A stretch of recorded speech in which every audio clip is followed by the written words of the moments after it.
নমস্কার বন্ধুরা, আমি আজকে নতুন রান্না নিয়ে আসলাম।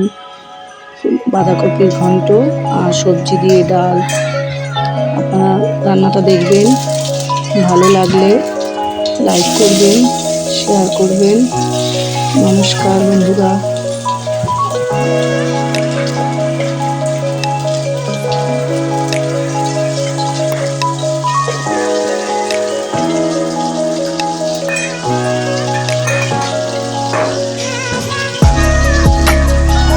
হলুদ দিলাম, এবার এই যে কষা হচ্ছে, এটা আমার সকালের রান্না। জিরে গুঁড়ো দিলাম, আবার কষা হচ্ছে, বাঁধাকপি দিলাম, ভালো করে কষিয়ে নিয়ে একটু অল্প একটু জল দিয়ে, মটরশুঁটি দিয়ে, টমেটো দিয়ে এবার ঢাকা দিয়ে দেবো। হয়ে গেল আমার বাঁধাকপিটা। এটা হবে সবজির ডাল।